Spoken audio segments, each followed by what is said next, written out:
Hello everyone, welcome back to my channel Aspire TGPSC. Hope all of you have celebrated Diwali well. Now coming to our preparation, I hope you're not feeling overwhelmed by the vastness of the syllabus. Don't worry, I have got you covered. In this series, I will break down complex topics into easy to understand chunks, perfect for quick revision before your exams. The first of the series that we're going to start is from the syllabus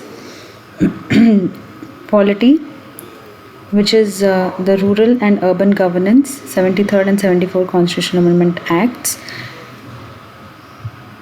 Coming to the topic Panchayat Raj, the local government mentioned in the state list under 7th schedule of the Constitution, established in all the states by the Act of the State Legislature.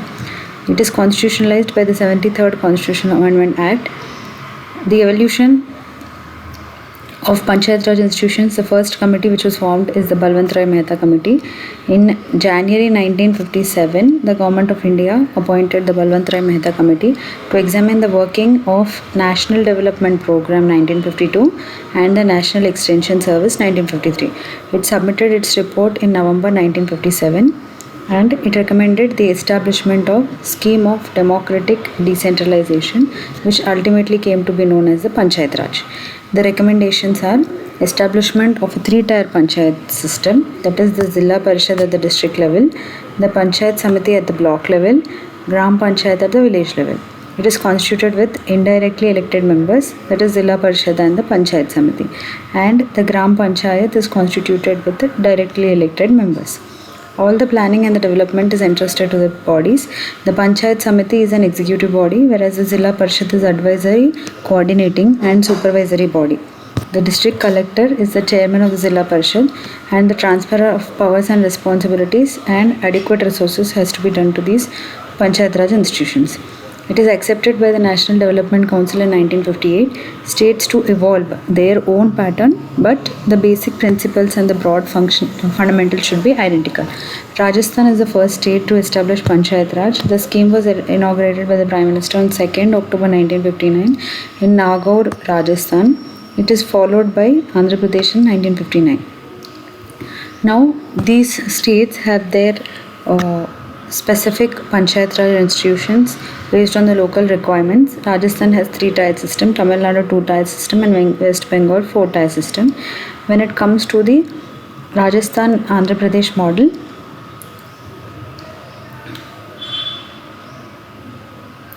it has Panchayat Samiti as the unit of planning and development, whereas Maharashtra Gujarat pattern has Zilla Parishad as the unit of planning and development.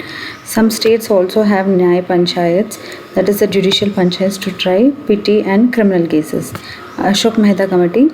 In December 1977, the Janata government appointed the committee and submitted its report in August 1978 with 132 recommendations. It recommended for a 3-tier replaced by a 2-tier system. The district should be the first point of decentralization.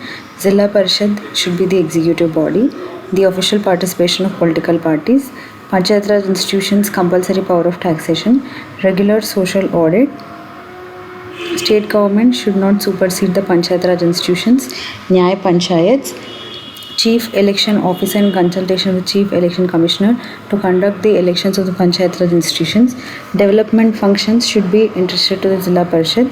Voluntarily agencies should play an important role in mobilizing the support for the people for Panchayat institutions.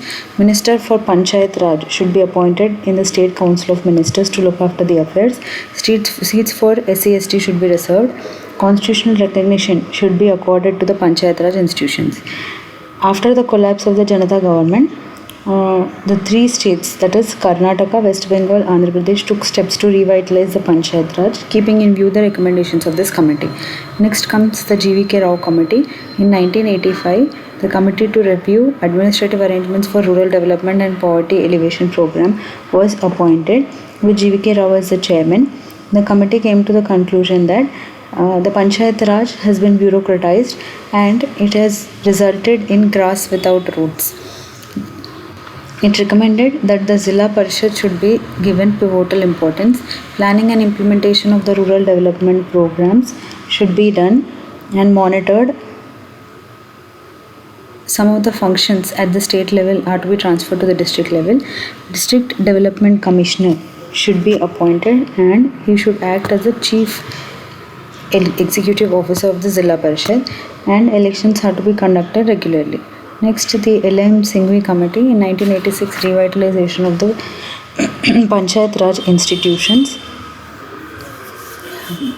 It recommended that the Panchayat Raj institution should be constitutionally recognized, Nyaya Panchayats should be established, villages reorganized to make Gram Panchayats more viable, more financial resources to be devolved, and judicial tribunals to be formed. Thangan Committee in 1988, Subcommittee on the Consultative Committee of Parliament for District Planning was formed. He recommended that the Panchayat Raj institution should be again constitutionally recognized with three-tier system and Zilla Parishad as pivot. It fixed a tenure of 5 years, maximum period of supersession to be 6 months. Planning and Coordination Committee at the state level under the chairmanship of Minister for Planning. Detailed list of subjects to be constitutionalized. Reservation of seat for SC, ST and women. State Finance Commission for dissolution of financial resources. District Collector to be the Chief Executive Officer of the Zilla Parishad. Next, the Gadgil Committee. In 1988, the Committee on Policy and Programs was constituted on how to make the Panchayat Raj institutions effective. It recommended for constitutional status to be accorded to the Panchayat Raj institutions with three-tier system, tenure of 5 years, members to be directly elected, reservation for SC, ST and women, list of subjects to be constitutionalized, levying, collection and appropriation of taxes and duties to the Panchayat Raj institutions, establishment of State Finance Commission and establishment of State Election Commission. Now, the recommendations of the Gadgil Committee, it became the basis for drafting an amendment bill aiming for conferring the constitutional status for protection of the Panchayat Raj institutions. Coming to the constitutionalization, there are three governments, Rajiv Gandhi government, VP Singh government and Narasimha Rao government. Rajiv Gandhi government introduced the 64th Constitutional Amendment Bill in Lok Sabha in 1989. However, it was not approved by the Rajya Sabha. VP Singh government has conducted a 2-day conference in 1990, but as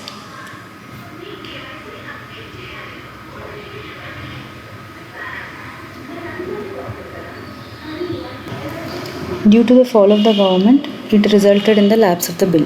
Narasimha Rao government has modified the proposals and introduced a constitutional amendment bill in Lok Sabha in September 1991, and it emerged as the 73rd Constitutional Amendment Act 1992, and which came into force on 24th April 1993. Now, the 73rd Constitutional Amendment Act 1992 added Part 9 to the Constitution from Articles 243 to 240O and the 11th Schedule, which consists of 29 functional items, deals with Article 243G. Now, I would recommend to go through Articles 243 to 243O in detail. Next, it given practical shape to Article 40 of Directive Principles of State Policy, which states that the state shall take steps to organize village panchayats and endow them with the powers to function as units of self-government. The Act gives constitutional status to the Panchayat Raj institutions. It is the justiciable part. It has provisions both compulsory and voluntary, which we will be discussing further. Salient features are the Gram Sabha, three-tier system, election of members and chairpersons, reservation of seats, duration of panchayats, disqualification, state election commission, powers and functions, finances, finance commission, audit of accounts, application to the union territories, exempted states and areas, continuance of existing laws and panchayats, bar to the interference by the courts in electoral matters, and the 11th schedule, which has 29 functional items, some of which are the cottage industries, agriculture, land improvement, minor irrigation, animal husbandry, small scale industries, drinking water, rural housing, education, libraries, health and sanitation, women and child development, family welfare, etc. Now coming to the compulsory and voluntary provisions. Compulsory provisions are organization of Gram Sabha, establishment of panchayats, direct election to all seats at the panchayats, indirect elections to the post of the chairperson, 21 years is the minimum age for contesting, reservation of seats to the SC/STs, reservation of 1/3 seats for women, fixing tenure of 5 years, establishment of State Election Commission, constitution of the State Finance Commission. Now, coming to the voluntary provisions, giving representation to MPs and the members of the state legislature, reservation of seats to BCs, granting powers and authority, devolution of powers and responsibilities to perform the 29 functions listed in the 11th schedule, and granting the financial powers. These are the compulsory and the voluntary provisions.